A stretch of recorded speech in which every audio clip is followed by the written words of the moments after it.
नमस्कार दोस्तों, जय श्री कृष्णा। मैं लक्ष्मी नारायण आपका स्वागत करता हूं प्रभु सेवक चैनल पर। दोस्तों, एक सिक्योरिटी गार्ड थे। रात को उनकी छुट्टी बहुत देर से होती थी।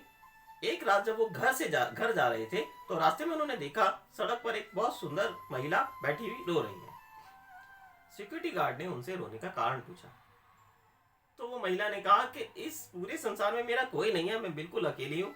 मेरा कोई घर बार नहीं, कोई माँ बहन बाप भाई कोई नहीं।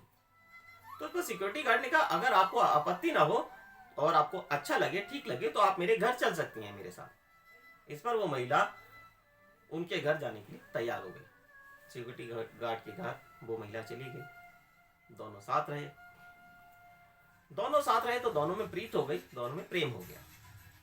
अब प्रतिदिन सिक्योरिटी गार्ड जब रोज रात को जब ड्यूटी से घर की तरफ आते तो वो महिला उनको वहीं मिलती और वो सिक्योरिटी गार्ड उनको साथ लेके चले जाते। एक रात जब सिक्योरिटी गार्ड और वो महिला साथ में थे तो सिक्योरिटी गार्ड ने कहा कि आप कृपया कर लाइट बंद कर दें। तो उस महिला ने वहीं से हाथ बढ़ाया और लाइट बंद करने के लिए जैसे ही उनका हाथ लाइट बोर्ड तक पहुंचा, सिक्योरिटी गार्ड ने देखा कि वो महिला वहीं साथ में है और उन्होंने इतना हाथ लंबा करके लाइट बंद कर दी।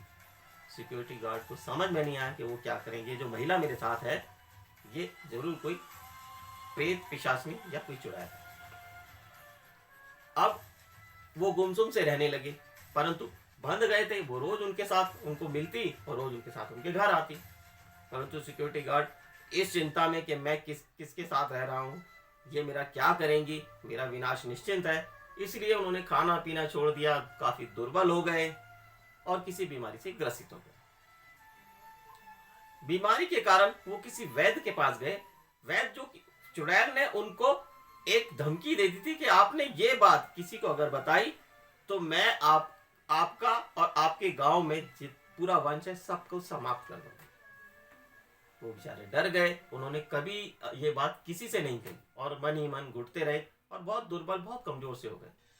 दवा लेने के लिए जब वो किसी वैद्य के पास गए तो वैद्य कुछ जानकार थे, कुछ समझदार थे। वैद्य ने उनको एक कागज की पुड़िया दी और उन्होंने कहा इसे आप अपनी जेब में रखिए, यही आपकी दवा है। सिक्योरिटी गार्ड वो कागज लेके अपनी जेब में रख लिया और घर आए। घर जब वो आए तो उस रात जब चुड़ैल उनके घर आई, क्योंकि वो सिक्योरिटी गार्ड सीधा अपने घर आ गए थे दवा लेके, तो चुड़ैल जब उनके घर आई तो उन्होंने बाहर से दरवाजा बजाया। चुड़ैल ने, सिक्योरिटी गार्ड ने कहा हाँ मैं अंदर हूं, आप आ जाओ। तो उसने कहा पहले आपकी जेब में जो कागज है, जो पर्ची है, उसे आप फेंक दो। सिक्योरिटी गार्ड ने कहा वो तो वैद्य जी ने मुझे दी है दवा के लिए, वो तो मेरे पास दवा के तौर पे रखी है, उसे मैं कैसे फेंक दूं। तो उसने कहा मैं तभी अंदर आऊंगी जब आप उसे फेंकोगे। सिक्योरिटी गार्ड तो चाहता था वो ना आए अंदर। उन्होंने कहा नहीं, ये तो दवा है मेरी, इसे मैं नहीं फेंक सकता। इस पर उसने कहा नहीं, आप इसे फेंको, जल्दी फेंको, वरना मैं ऐसा कर दूंगी, मैं वैसा कर दूंगी। उन्होंने बहुत तरह की धमकी दी सिक्योरिटी गार्ड को।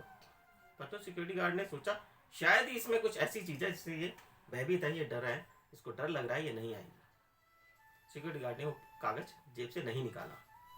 बहुत देर दरवाजा पीटकर चुड़ैल वापिस चली गई। अगले दिन फिर सिक्योरिटी गार्ड जब वो घर पे ही थे, अब वो ड्यूटी नहीं जा पा रहे थे क्योंकि उनकी तबीयत ज्यादा खराब थी, वो फिर आई रात को। उसने फिर दरवाजा बजाया, उसने कहा ये कागज आप फेंक दो, अपनी जेब से निकाल के फेंक दो, ये पुड़िया फेंक दो।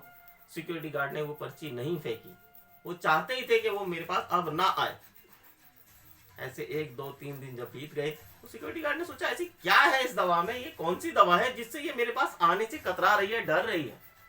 जब उन्होंने दोस्तों वो पर्ची खोल के देखी तो उस पर्ची में भागवत गीता के श्लोक लिखे थे। सिक्योरिटी गार्ड ने उस पर्ची को माथे से लगाया और प्रभु को प्रणाम किया।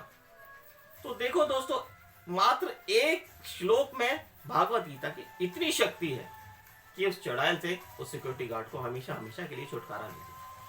तो यदि आप हमेशा गीता का पाठ करेंगे तो कितना हमारे जीवन में उसका कितना प्रभाव आएगा, इसका बखान करना किसी के बस की बात नहीं। तो भगवान का स्मरण करो, गीता रामायण का पाठ करो, अपने बच्चों को उसका पाठ करवाओ और उसका महत्व बताओ। जय श्री कृष्ण।